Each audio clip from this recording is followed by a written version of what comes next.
Bonjour à toutes et tous, bienvenue sur cette vidéo.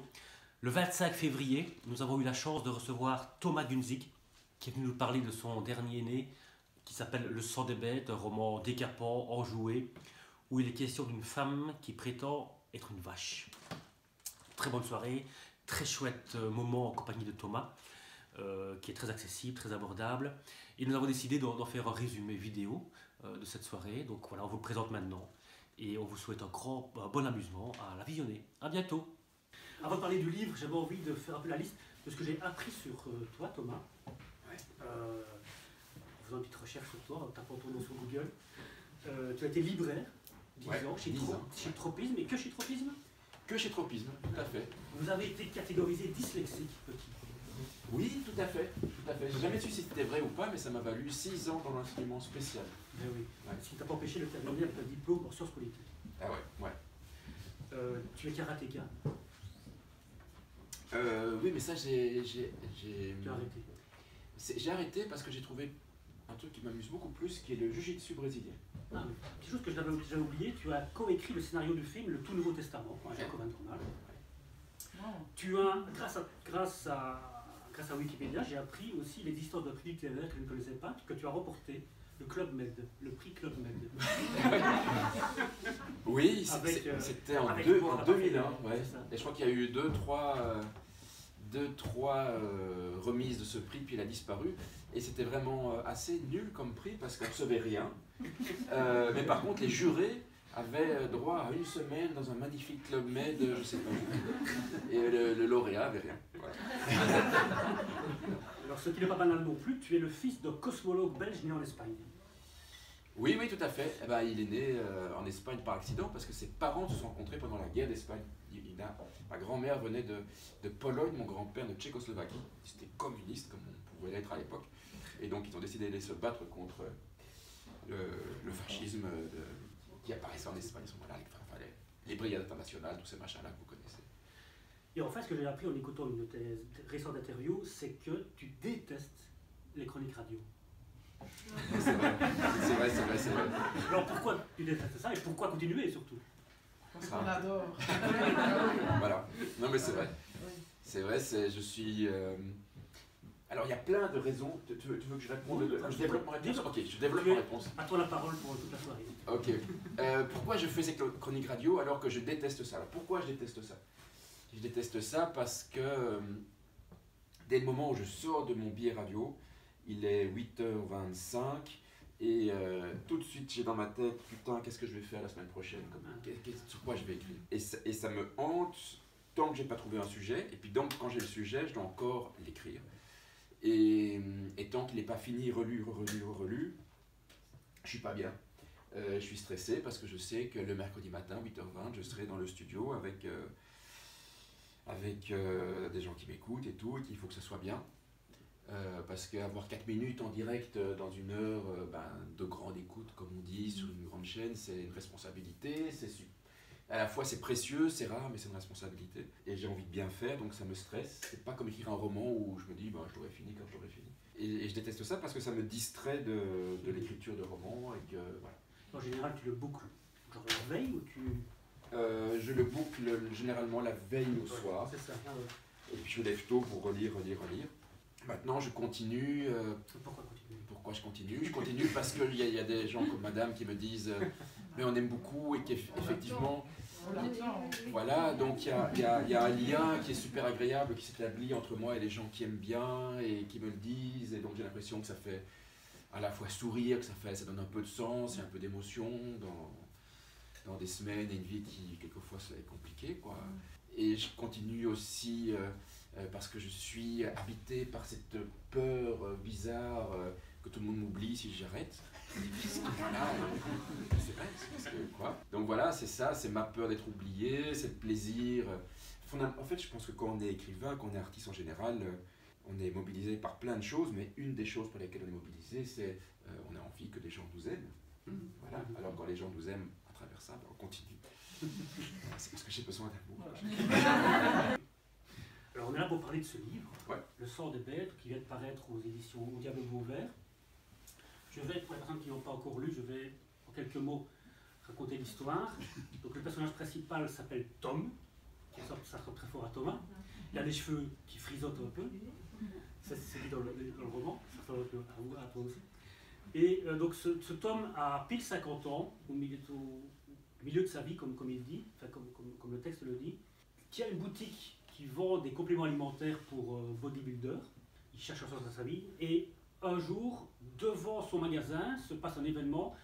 Un homme moleste une jeune femme. Il est très violent, il est assez violent avec elle. D'abord, la première fois que ça arrive, Tom ne réagit pas, puis il s'en veut de ne pas avoir réagi, mais quelques jours après, le même phénomène se reproduit, la même scène se reproduit, et là, il intervient, et il recueille la jeune femme. Cette jeune femme prétend être une vache. Voilà, c'est l'histoire. Il y a des longues descriptions de corps, de la femme de Tom, de son fils, de corps de Tom lui-même, évidemment. Est-ce que vous avez voulu faire un roman sur le corps? Et pourquoi? Si oui, pourquoi? Voilà une question compliquée. Parce que, en posant cette question, tu poses en fait une question absolument fondamentale qui est qu'est-ce qui se trouve à l'origine de l'écriture d'un roman? Souvent, une fois que le roman est terminé et qu'il s'agit d'aller soit de la part de l'auteur d'aller le défendre en librairie ou ailleurs, ou de la part de la critique par exemple, on commence toujours par parler des thématiques qui sont abordées dans le roman. Les journalistes vont vous dire, voilà le nouveau roman de Bidule, un roman sur ceci ou sur cela. On va demander quelquefois dans des rencontres à l'auteur de justifier ou d'expliquer pourquoi il a voulu aborder tel genre ou tel genre de sujet. Et c'est compliqué, parce qu'à la base d'une création littéraire, et peut-être à la base de toute forme de création, il n'y a pas nécessairement l'envie d'aborder tel ou tel sujet. À la base d'une création, pour ceux parmi vous peut-être qui ont déjà essayé d'écrire ou qui sont dans d'autres domaines artistiques, il n'y a pas nécessairement l'envie de traiter un sujet particulier, mais il y a une émotion. Une émotion qui quelquefois ne porte pas forcément de nom, une émotion qui vous saisit, qui est un mélange d'émotions diverses et variées, où il peut y avoir de la joie, de la douleur, du désir, de la frustration, machin. On est toujours traversé par un ensemble d'émotions comme ça, dont la résultante est une autre émotion qui ne porte pas forcément de nom, et qui est à la base d'une création artistique. Et puis vous écrivez votre roman avec tout ce que ça comporte de difficultés, parce qu'il faut élaborer les personnages, le scénario, tout ça se fait d'une manière qui n'est vraiment pas du tout systématique, qui se fait de manière très empirique, très intuitive, on avance. La chose sur laquelle on travaille finalement le plus que l'histoire, c'est la qualité de l'écriture, qui est la chose, à mon sens, la plus fondamentale dans un roman, dans une œuvre littéraire. Et puis à la fin, on prend un peu de recul et comme les libraires qui vous posent des questions, comme les journalistes qui vont être amenés à en parler, soit on se rend compte, soit on nous informe que dans ce roman, il y a eu des thématiques qui ont été traitées. Et il se fait effectivement que dans ce roman-là, il y a beaucoup question de corps, mais c'est pas du tout le but premier. Voilà. Il faudrait un jour, dans un monde parfait et idéal, qu'on arrête d'essayer de définir quelles sont les thématiques des romans. Parce que c'est pas du tout ça le plus important. Le plus important, c'est d'une part l'écriture littéraire elle-même, la matière écrite, et l'émotion qu'on en tire. D'ailleurs, que le lecteur en tire. Que le lecteur en tire, tout à fait. D'ailleurs, j'imagine que si j'imagine que vous êtes là dans une librairie, c'est que vous lisez, et que dans votre vie, vous avez lu des romans qui vous ont plu, et si vous vous retournez sur un roman qui vous a plu il y a 10, 15, 20, 30 ou 40 ans, vous ne vous rappelez pas forcément des grandes thématiques ou des finesses du scénario, du nom des personnages, mais vous vous souvenez des émotions qui vous ont traversé quand vous avez lu. Et lorsque vous offrez ce roman parce qu'il vous a plu à quelqu'un d'autre, ce n'est pas parce que vous voulez que cette personne apprenne des choses concernant les éventuelles thématiques que vous y traitez, mais parce que vous voulez que la personne soit traversée par les mêmes émotions. Donc ce qui serait intéressant, c'est que lorsqu'un critique et moi j'étais libraire, donc je sais que c'est très difficile, la première question des clients, c'est de quoi ça parle. Hein, et je regrette de jamais avoir répondu, peu importe, lisez ça, vous allez voir, l'émotion sera formidable, l'écriture est ceci ou cela, formidable, C'est rien. L'écriture, la qualité de l'écriture est vraiment singulière, étrange, intéressante, machin. Et en fait, c'est intéressant parce que j'ai l'impression que petit à petit, il y a une inflexion un peu perverse qui gagne certains auteurs, qui se sentent obligés de faire des livres qui traitent de sujets. Alors, il y a de plus en plus de livres, de romans qui traitent, je sais pas moi, de la maladie, de la chirurgie, de ceci, des rapports aux parents, de machin, et que les auteurs qui s'en emparent oublient l'importance, ou simplement l'importance de cette chose qui, je ne sais pas si elle porte vraiment un nom, mais qui est la manière mystérieuse et puissante dont l'émotion surgit chez le lecteur à travers de la matière littéraire. Voilà. Alors moi je propose alors, pour rebondir là-dessus, qu'on demande aux personnes qui ont lu le livre de dire l'émotion. Ah ouais, okay, je vais peut-être commencer. C'est vache, hein, parce que c'est très difficile de définir une émotion. Oui, moi c'est en lisant ton livre, c'est la surprise. La surprise, surtout au moment où on apprend que cette femme est une vache. Enfin, elle nous le dit. On ne croit pas forcément, mais moi c'est la surprise. Et deuxième émotion, le rire. J'ai ri. Il y a quelqu'un d'autre qui a lu le livre, parler de l'émotion qu'il a ressentie. Ouais. Moi je l'ai lu, j'ai adoré. Je suis un peu timide donc je ne sais pas, mais c'est vrai que ça réconcilie un peu avec la vie, quoi, un bouquin pareil. Mais moi j'ai découvert Thomas Gunzig avec Feel Good, enfin d'abord les chroniques et puis Feel Good. Et là, Feel Good, moi depuis, longtemps après Feel Good, j'ai rien pu lire d'autre. Ah ouais. Vraiment parce que... Mais non, mais... C'est passé ça un compliment. C'était lequel que vous avez acheté l'autre Ah, alors ça c'est le manuel de survie. Voilà, c'est ça. À l'usage des incapables. Ah oui. Il est très très différent. J'espère qu'il vous plaira. C'était beaucoup plus déjanté avant en fait. Alors, Madame fait une réflexion intéressante. Madame dit c'était plus déjanté avant, c'est vrai. Oui, mais mort d'un parfait bilingue et le truc à l'usage des incapables. Je trouvais que c'était vraiment complètement... c'était plus sage aussi. C'est plus... Non, dites pas ça, dites pas que c'est plus sage. C'est plus mature. Voilà. Voilà. Bah oui, mais alors ça c'est parce que, vous avez tout à fait raison, c'est parce que j'ai eu disons la chance de publier très jeune en fait. J'ai publié mon premier livre en 93, donc j'avais 23 ans, donc j'étais encore presque un enfant, quoi. Et heureusement que j'ai... Oui, non, plus de maturité. Voilà, appelons ça comme ça. Maintenant, c'est vrai que les Feel Good et celui-ci sont des livres plutôt joyeux et optimistes, même s'ils sont traversés par des choses par moments un peu sombres et graves. Hein. Mais on va vers quelque chose un peu lumineux, en tout cas dans la dynamique. Le prochain... pour le prochain, j'avais envie d'un peu éteindre la lumière. Donc, un petit peu, non mais si, il faut pas toujours... Oh, non, vous croyez pas? Tous les auteurs font absolument ce qu'ils veulent. Moi, ce que j'aime bien faire, vous avez dit le mot, hein, surprise, j'aime bien surprendre. Donc, j'aimerais pas me dire, tiens, Feel Good a bien marché, le Son des Bêtes a bien marché, donc je vais faire des photocopies de ça, parce que je sais que là, je vais développer un lectorat qui aime bien ça. J'aime bien me dire que mes lecteurs sont des gens qui me font confiance, et peut-être en qui j'ai confiance aussi, et en qui je peux proposer des objets qui sont très très très différents les uns des autres, qui seront de l'ordre de l'expérience, et ce ne sera pas toujours la même. C'est-à-dire que ce ne sera pas toujours le Club Med de Provence-Côte d'Azur. Peut-être qu'on va faire un peu de camping dans les Alpes, peut-être qu'on va rester à la maison, et on ne sait pas très bien ce qui va se passer.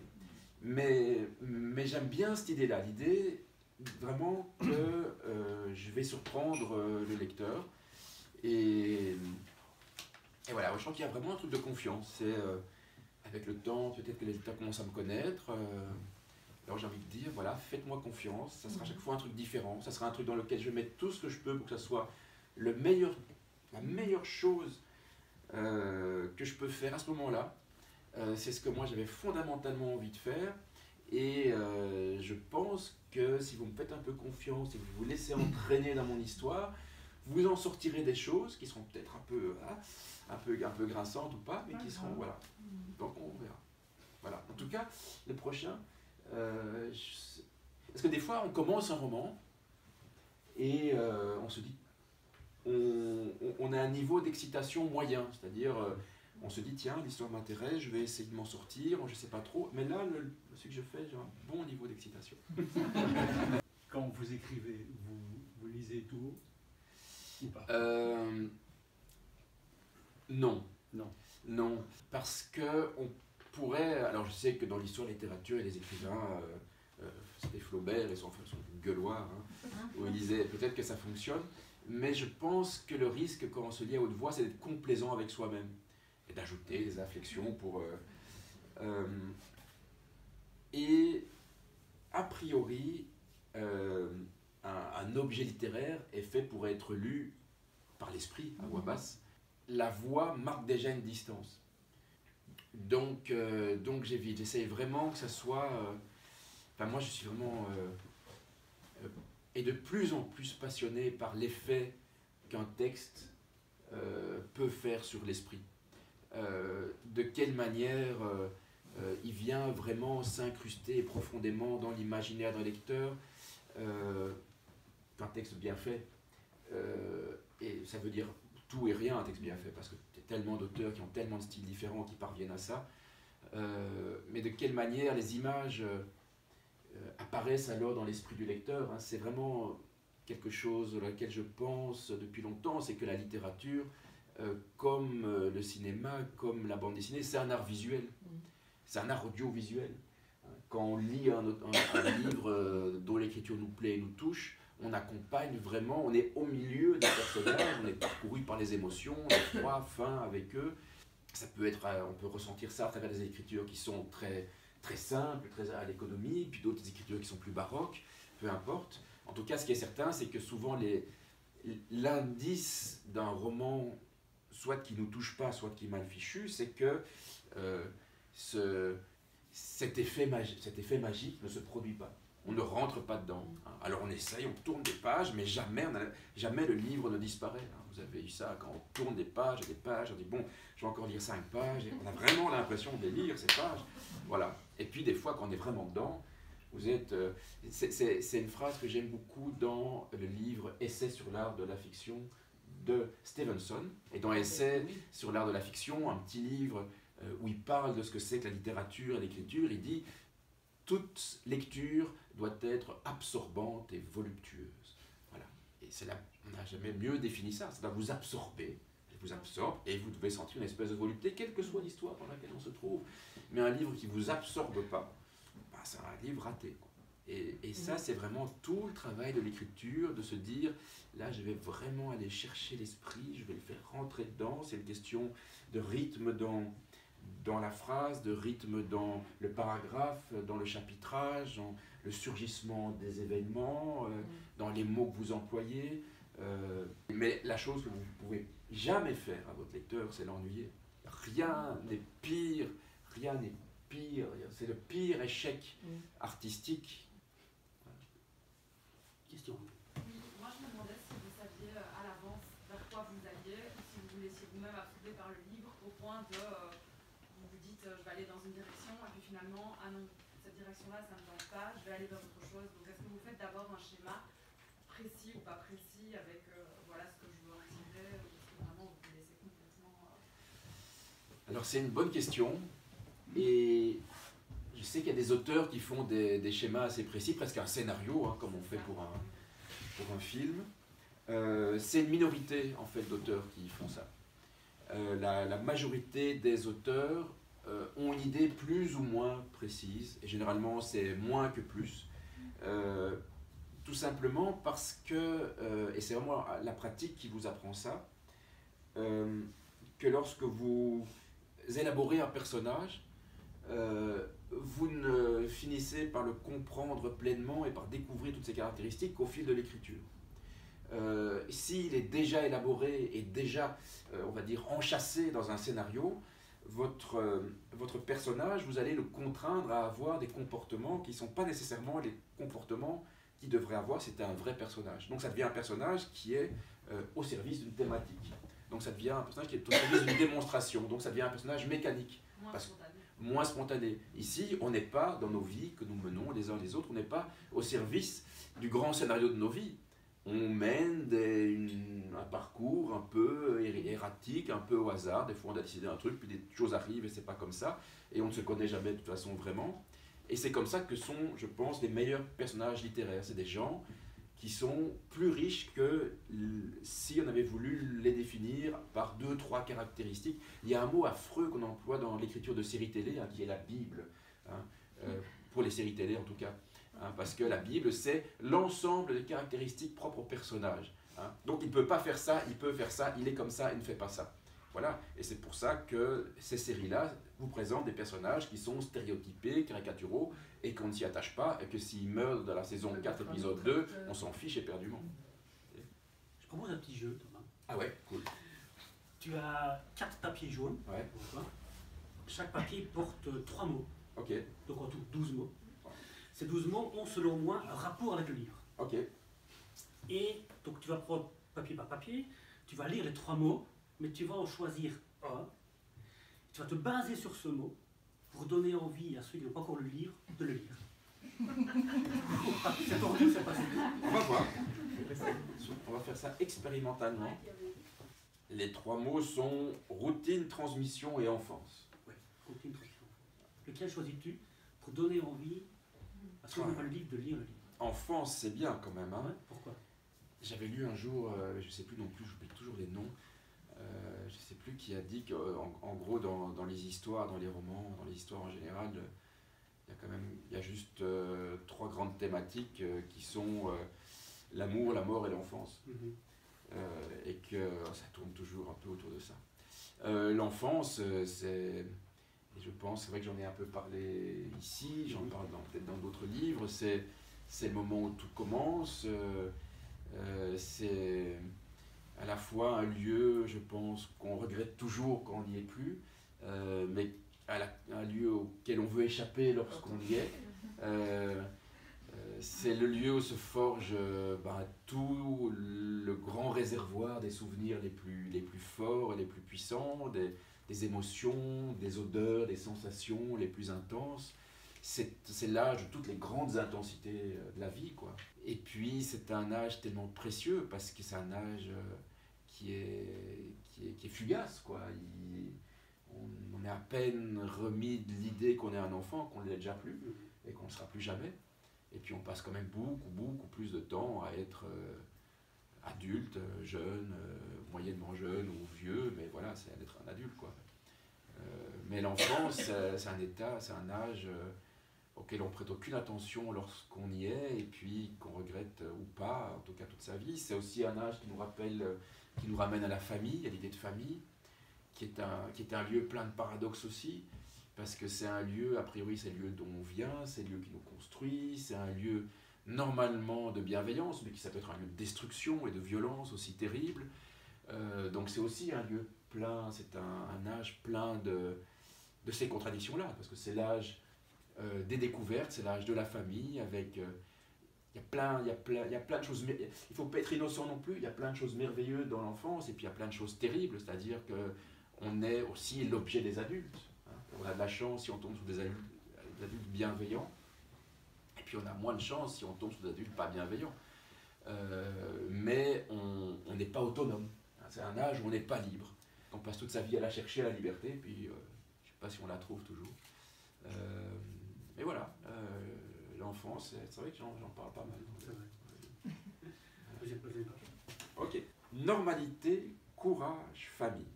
Bon, famille, j'en ai parlé. Normalité, ça, c'est un truc que j'aime bien. Ah oui.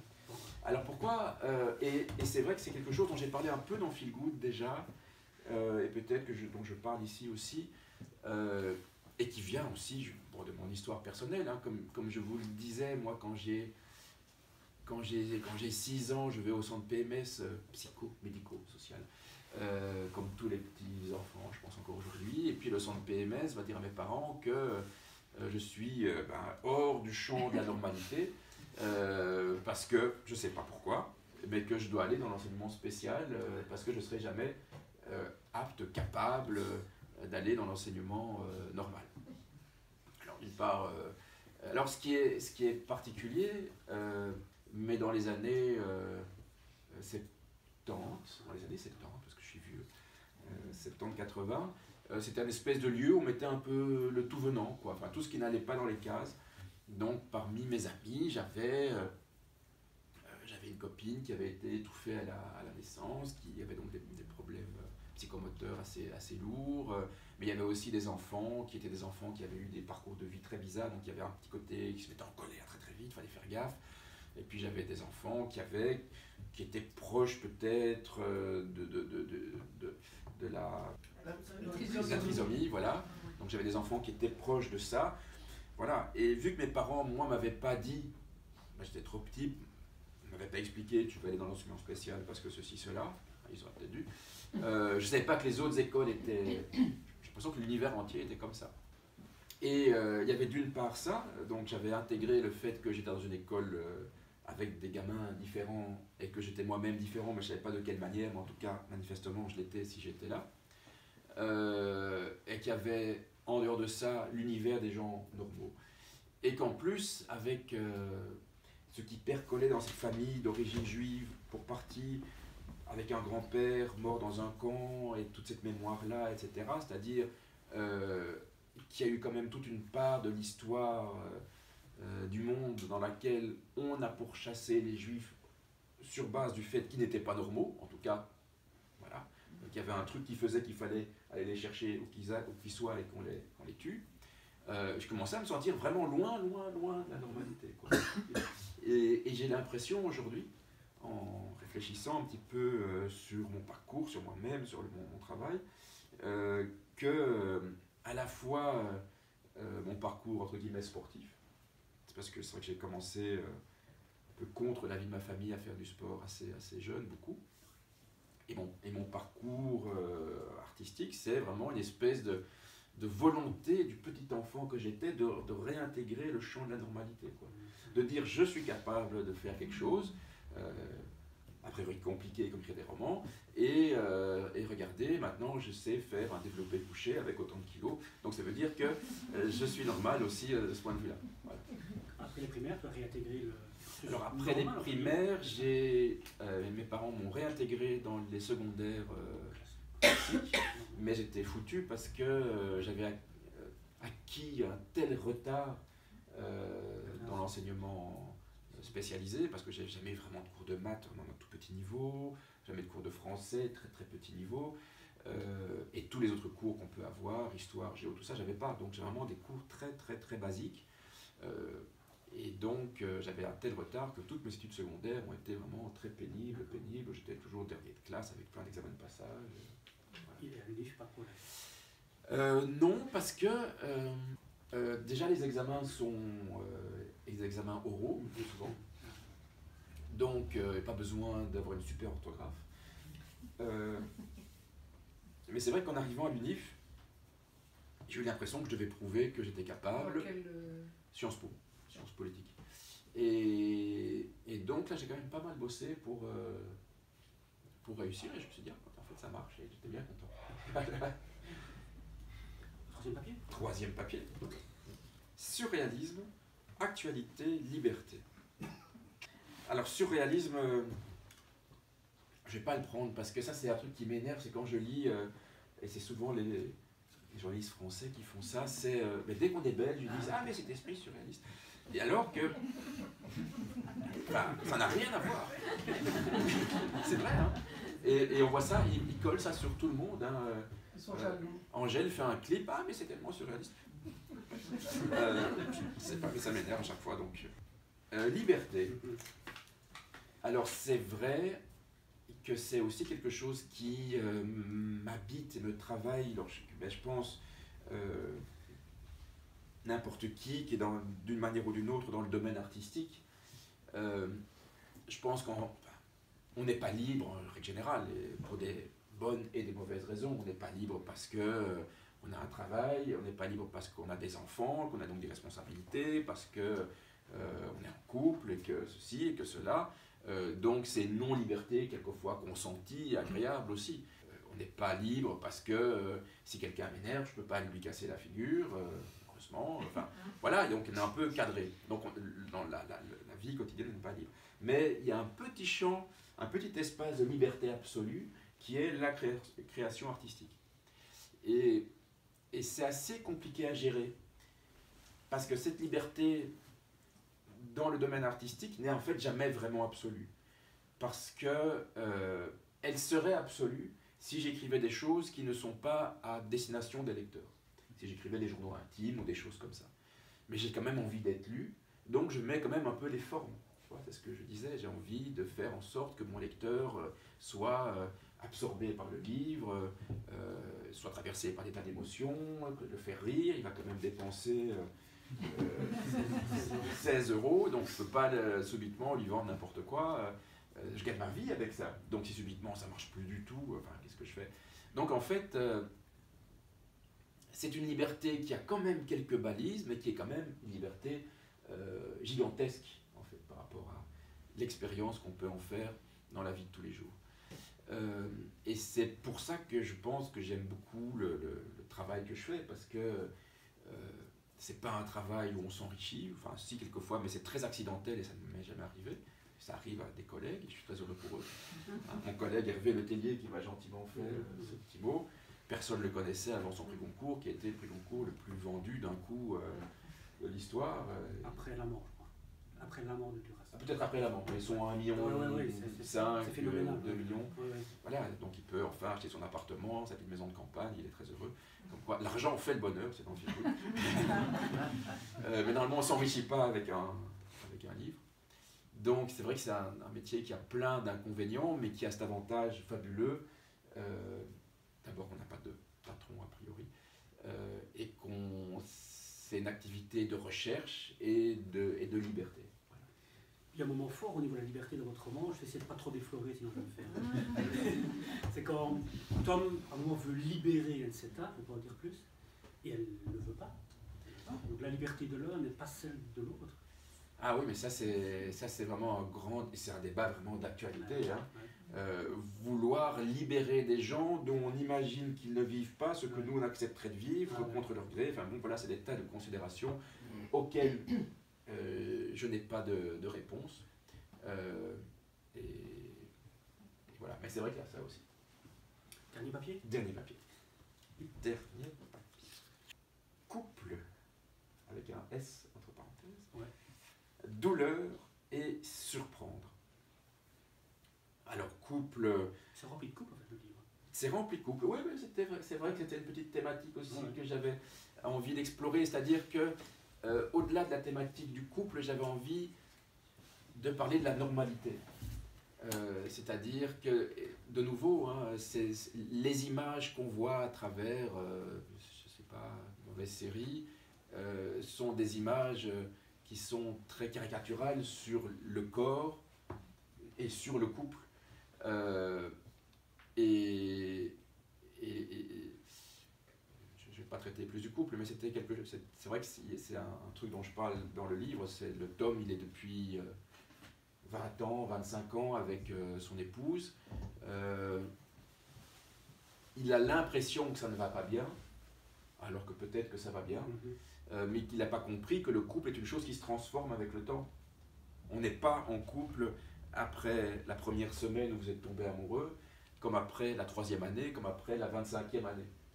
La chose se transforme. Si on essaye de retrouver les émotions de la première semaine, on a l'impression que le couple de la 25e année ne va pas bien du tout. Mais il faut accepter que les choses ont changé, qu'il y a d'autres choses qui se passent, etc., etc. Là, je viens de dire des grandes platitudes. Surprendre. Oui, surprendre, évidemment, oui, ça c'est vraiment... C'est ton moteur principal, j'ai l'impression. Mais c'est mon moteur principal et c'est mon moteur en tant que lecteur aussi. Si une œuvre de fiction, que ce soit un film, une bande dessinée ou un roman, n'est pas surprenante, alors à quoi ça sert? Je sais pas. Enfin, c'est la base, je pense. C'est tellement gai d'être surpris. C'est tellement gai quand on lit, ah, wow. Voilà. Et la surprise, ça peut être dans les événements d'une histoire, ça peut être dans l'idée qui surgit du truc, ça peut être dans l'écriture d'une phrase. La surprise est à plein de niveaux. Mais la surprise, c'est ce qui va donner le plus grand plaisir de lecture. Hein. Faut pas, on peut dire tout ce qu'on veut sur la littérature, toutes les fonctions de la littérature, employer plein de grands mots et plein de grandes considérations, et ça sera juste, mais le plaisir reste quand même à la base. Le plaisir. Et c'est aussi, c'est marrant, comme c'est un mot qu'on trouve vraiment très peu sous la plume de la grande critique. Hein. On parle de plein de choses, de ceci, de cela, mais du plaisir de lecture, très peu. Hein. C'est comme si vous allez dans un restaurant où on va vous parler de comment on a cuisiné le machin et ceci, cela, mais c'est pas bon. Tu vois, il faut quand même que ça soit bon à un moment. Voilà, et c'est la même chose. Voilà, plaisir. Merci de t'être prêté au jeu, Thomas. Ah, c'est un plaisir. Moi, je vais finir avec des questions. Est-ce que quelqu'un a des questions? Ouais. Est-ce que vous avez déjà commencé un livre, enfin écrire un livre, ça ne vous plaît pas, vous l'avez mis de côté, et plusieurs années après, vous êtes allé le rechercher et le remodeler? Non. Non. J'ai déjà commencé un livre et puis après une page ou deux, je me rends compte que c'est pas ça, que ça va pas. Ça va très très vite en fait. C'est rare parce que d'habitude, quand j'ai l'idée d'une histoire et que je la commence, ça va plus ou moins. Il m'est arrivé d'avoir une idée, de commencer et après 2 pages, je me dis non, c'est pas là, ça va pas du tout. Et donc j'arrête. Mais ça m'est jamais arrivé de faire 120 pages et puis de me dire j'arrête. Une grande majorité d'auteurs sont confrontés à ça, c'est que vous commencez un livre très enthousiaste, vous écrivez, c'est souvent à la page 50 que ça arrive, ça c'est vraiment empirique, vous bloquez à ce moment-là, bam. Et souvent les gens qui n'écrivent pas, ou qui veulent écrire, et qui ont commencé des romans, le commencent avec enthousiasme, arrivent à la page 50, n'arrivent plus à continuer, et se disent « Ah mais non, mais je ne suis pas écrivain, donc... » Et c'est ce moment-là qu'il faut surmonter. C'est super dur, parce que c'est le moment où on se dit « Je ne sais pas quoi raconter, j'ai l'impression que je suis au bout, qu'il n'y a plus rien, qu'est-ce qui va se passer ?» C'est un moment où vous avez envie de pleurer, vous êtes terrifié parce que vous dites « J'y arriverai pas ». Et ça peut prendre 1 jour, 10 jours, 15 jours, 1 mois. Voilà. Et puis, bam, normalement vous y arrivez. Mais voilà. Mais c'est le moment où il ne faut pas abandonner. C'est vraiment... on a déjà été jusqu'au pied de la montagne, on a eu la tempête de neige, on est au camp de base numéro 3. Il ne faut pas redescendre parce qu'il y a... Voilà. Et est-ce que vous êtes plutôt écriture papier ou écriture ordi? À ordi. C'est vrai? J'adore, oui, parce que j'aime bien le côté bien ordonné d'une page. J'aime bien savoir à combien de signes, espace compris, je suis. Ça me donne vraiment, ça m'encourage, ou ça me désespère, mais ça m'encourage. Pardon? À 10 doigts. Je ne crois pas que j'écris à 10 doigts, mais j'écris à 2 mains, si. Dans un bistrot, hein, si je me trompe. Dans des bistrots, j'aime bien les endroits publics, et surtout, maintenant, on peut faire des sauvegardes dans le cloud et dans un second cloud et machin, et donc je suis tout à fait rassuré quand j'éteins le soir que même en cas d'incendie, même en cas de missiles soviétiques russes. Quelqu'un d'autre? Moi, je voudrais poser une question, pas à propos de vos livres, d'ailleurs, je n'en ai lu aucun. Je viens ici parce que vos chroniques, je ne peux pas en manquer une, et c'est à propos de vos chroniques que je veux poser cette question. Vous avez dit tout à l'heure que vous faisiez les chroniques parce que vous aimiez être aimé et que vous saviez que vos auditeurs vous aimaient, et ce serait, on l'a entendu ici, tout le monde dit « Ah non, n'arrêtez pas, vous ne pouvez pas ». Et je voulais vous poser la question, quand je vous écoute, j'ai le sentiment que vous êtes un homme qui vivait très fort dans ce qui se passe dans votre vie, et que vous avez envie de dire des choses, de dire ce que personne ne dit, n'a le courage de dire. Et je trouve dès lors que vos chroniques, c'est très politique. Et heureusement, c'est pour ça que moi je vous écoute. Je me dis, au moins il y en a un qui dit les choses telles qu'elles doivent être dites pour que les gens qui n'osent pas, etc., aient un peu le courage aussi de remettre la société dans laquelle on vit et tous les éléments en question. Voilà. Alors donc la question c'est quand même un peu plus que pour être aimé la chronique que vous faites, oui ou non? Si on me disait demain que les chroniques s'arrêtent, ce qui va se produire un de ces quatre forcément,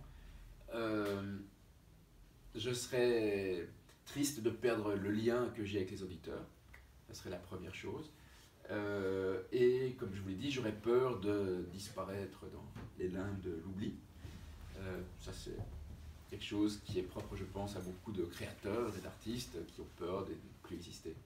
C'est la seule chose. Les chroniques ne répondent pas à une nécessité personnelle d'exprimer quelque chose. Maintenant, la manière dont je l'ai fait, je me dis maintenant tu dois faire ça, ça va être effectivement d'essayer de comprendre quelle est l'émotion qui me traverse à tel moment par rapport à tel événement d'actualité, pour essayer et d'essayer de sentir quelle est l'émotion générale flotte à ce moment-là.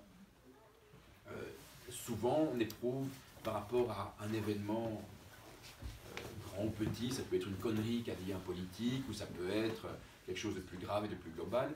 On éprouve plus ou moins tous les mêmes choses, de peur, de colère, d'indignation. J'essaie de rassembler ça et de mettre ça en mots le mieux possible, parce que je pense que ce qui est intéressant dans la chronique,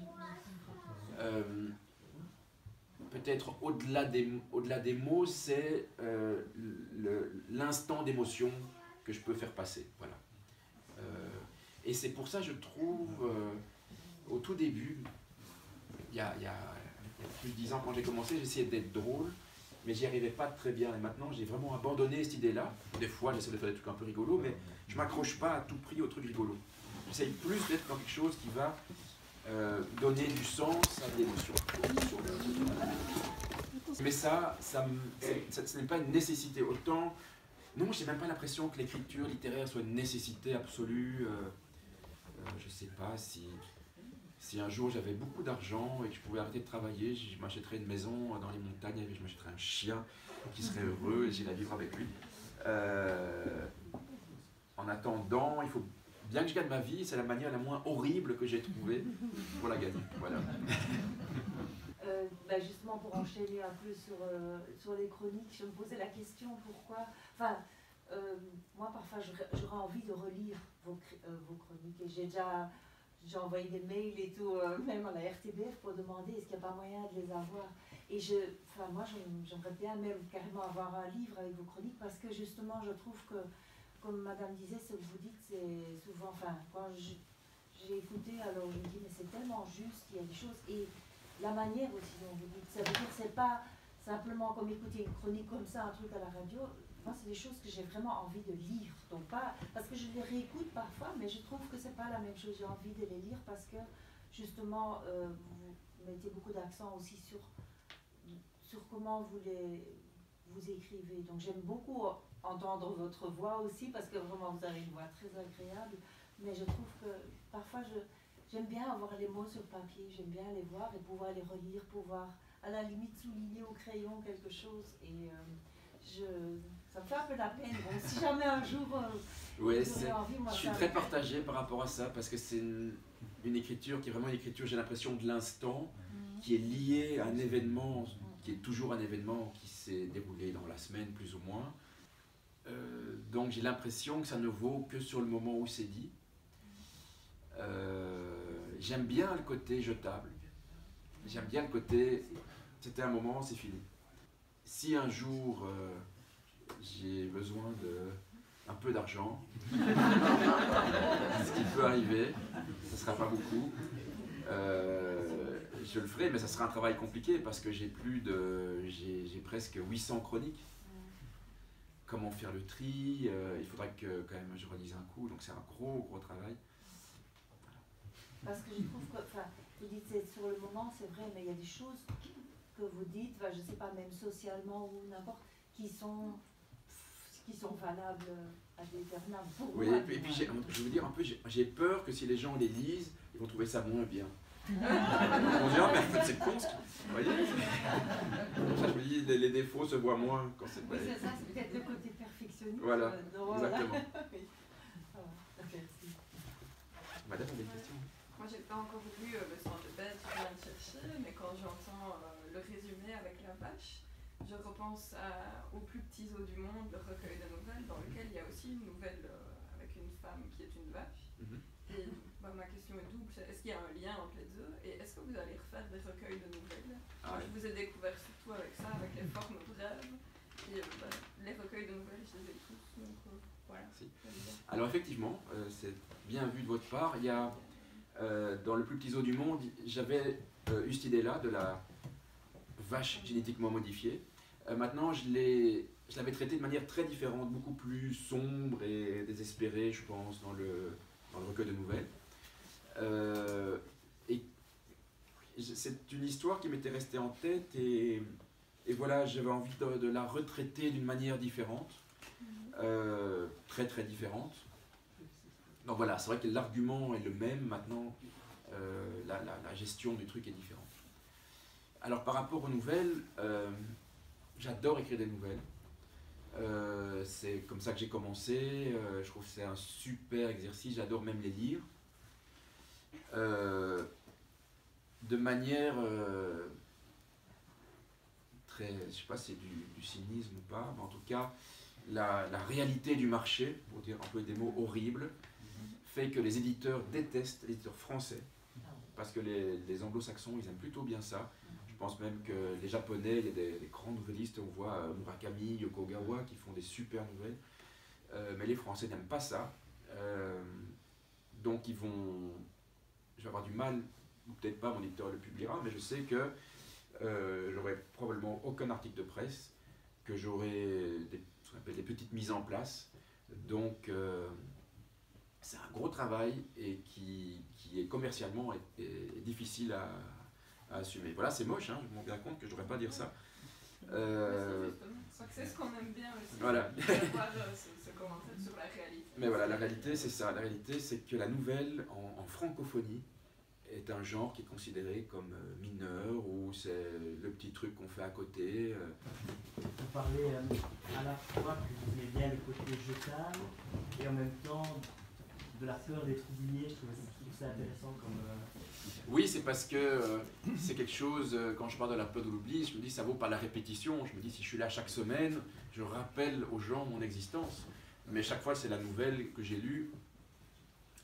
Oui, c'est un peu paradoxal peut-être. Voilà, c'est pas paradoxal en fait. Je pense que c'est vraiment...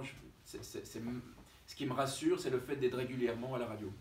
Maintenant, je me prépare depuis longtemps au fait que ça va s'arrêter. Ça va s'arrêter parce qu'ils vont changer la programmation. Vous savez, c'est particulier. Quand je termine la saison en fin juin, la plupart du temps, ça ne s'est pas passé cette fois-ci, mais la plupart du temps, je ne sais pas si début août on va me rappeler, enfin fin août on me rappellera pour que je rempile. Donc chaque fois je passe l'été en me disant bon ben voilà c'était fini, ce sera la dernière et puis voilà. J'ai aucun lien avec la RTBF. J'ai pas le moindre contrat, j'ai pas le moindre papier signé, j'ai aucun statut, je suis même pas pigiste, je suis rien du tout. Question. Monsieur, je crois. Oui. Quelles sont les émotions qui vous ont traversé pendant l'écriture de ce bouquin?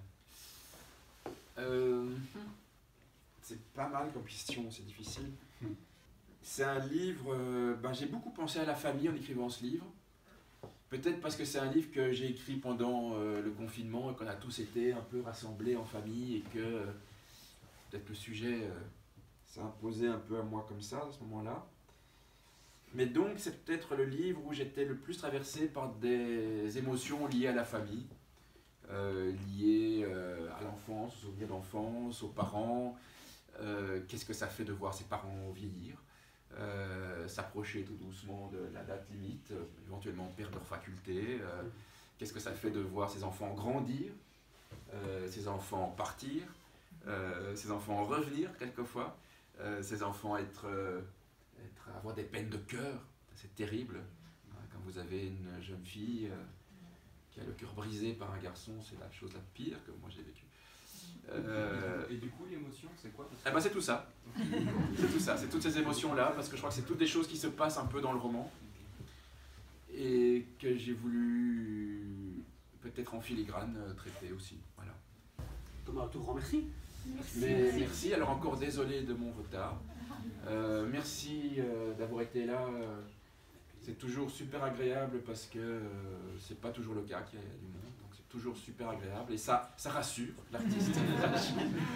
Il y a du monde comme ça, c'est super gai. Donc merci à vous d'avoir été là. Dès qu'on a annoncé, dès qu'on a communiqué, il y a eu beaucoup d'émulation. Ah bah, chouette, ça fait bien plaisir. Alors on va organiser une dédicace, donc pour ceux qui désirent une dédicace. On va faire ça au fond de la pièce. On va préparer une table avec mon collègue Arnaud. On va devoir bouger quelques chaises pour cela. Et ceux qui veulent une dédicace pourront aller trouver Thomas. Ok ? Parfait, avec plaisir. Merci beaucoup. C'est bon, je vous remercie. Merci, bonne soirée.